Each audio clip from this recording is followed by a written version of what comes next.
আসসালামু আলাইকুম রহমতুল্লাহ বারকাতু।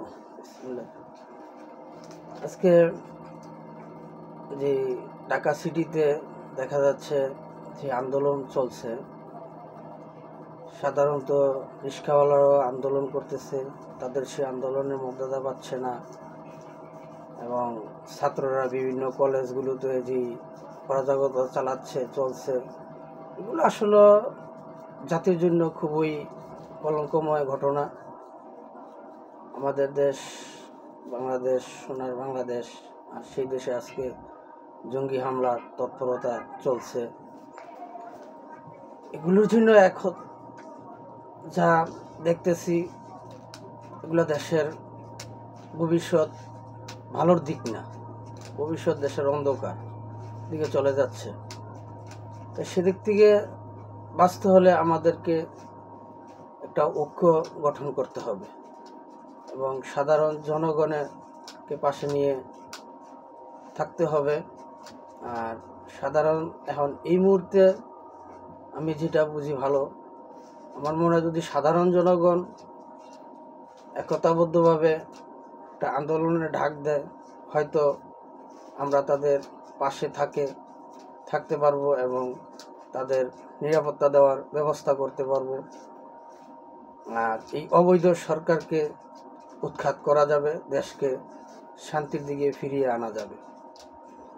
এই অরাজকতার সৃষ্টি, নৈরাজ্যের সৃষ্টির একমাত্র মূল হোতা কারণ দোষারোপ হিসাবে চিহ্নিত করা যায় এই মুহূর্তে ইউনূস সরকারকে।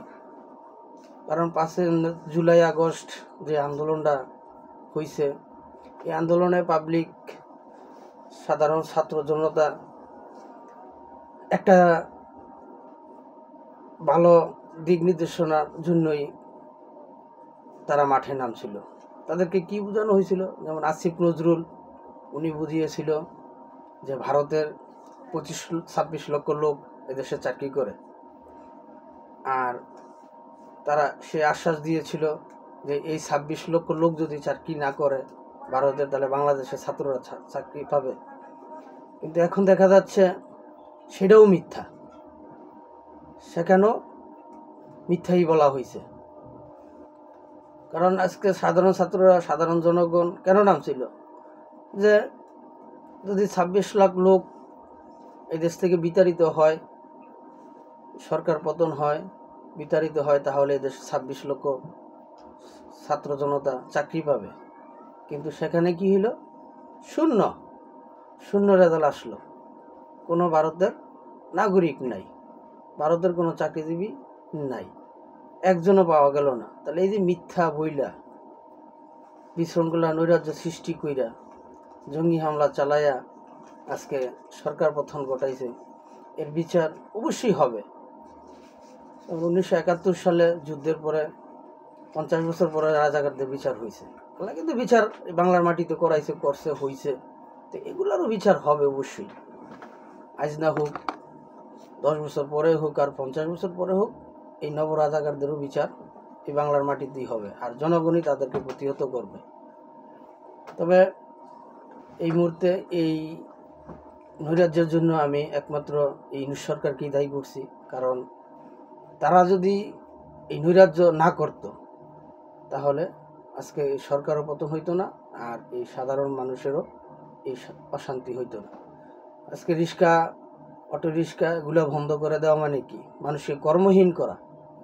আর মানুষকে কর্মহীন করে বেকায়দায় ফেলে দেওয়া মানে কি? দেশকে জঙ্গি হামলার দিকে ঢেলে দেওয়া, যাতে সাধারণ মানুষ মাথা উঁচু করে দাঁড়াতে না পারে। অর্থের অভাবে মানুষ নিঃস্ব হয়ে যায়, তাদেরকে প্রতিহত না করতে পারে, সেই পায়তারা তারা চালাচ্ছে।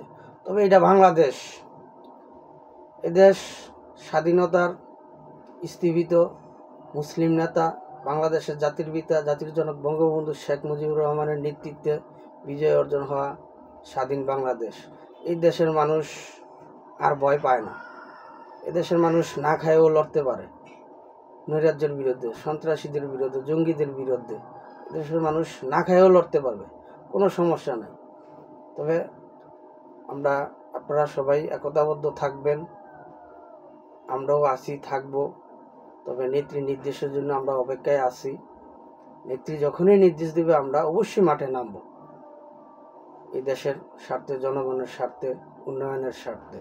আবারও আওয়ামী লীগ সরকার ক্ষমতায় আসবে, এটাই আমাদের আল্লাহর কাছে ভরসা আছে এবং থাকবে। আমরা আল্লাহর উপরে ভরসা করি, সবসময় চলি।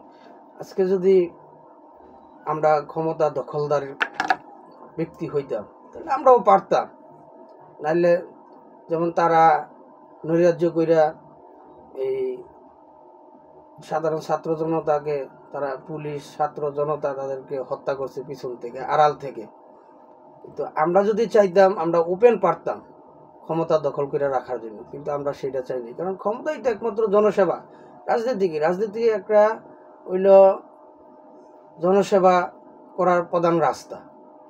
আল্লাহকে পাইতে হইলে আল্লাহ রাসুলকে পাইতে হইব, আর আল্লাহ রাসুলকে পাইতে হইলে জনসাধারণের সেবা করতে হবে, জনগণের সেবা করতে হবে। আর জনগণের সেবার রাস্তা হইল, প্রথম রাস্তা হইল একটা রাজনীতি। এই রাজনীতিটা হইল প্রথম ধাপ, দ্রুত জনগণের মাঝে পৌঁছার জন্য। আর সেই জনগণই যদি না থাকে তাহলে এই ক্ষমতা দিয়ে কি হবে? কোনো লাভ নেই। সেটাই আমাদের নীতি ভাবছে যে আমাদের আগে জনগণ দরকার। আমার জনগণ বাইসা থাকলে আমি সরকার আবার গঠন করতে পারবো এবং দেশ পরিচালনা করতে পারবো। সেই বিবেচনা করি নেত্রী দেশ ত্যাগ করছেন। তারপরেও আমি বাংলাদেশ আওয়ামী লীগের পক্ষ থেকে, বাংলাদেশের স্বাধীনতার স্থপিত নেতা, মুসলিম নেতা, বাংলাদেশের জাতির পিতা কন্যা দেশরত শেখ হাসিনার পক্ষ থেকে, আওয়ামী লীগের পক্ষ থেকে আমি দেশবাসীর কাছে, জাতির কাছে ক্ষমা চাই।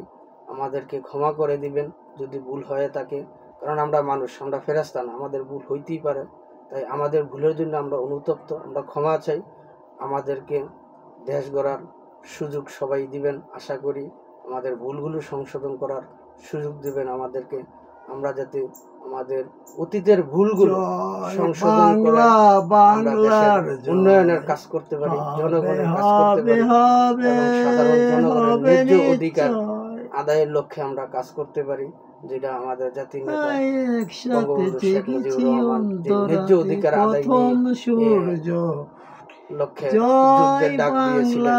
আমরা সেই ন্যায্য অধিকারের জন্য মৃত্যুর আগ পর্যন্ত লড়ে যাব জনগণের জন্য।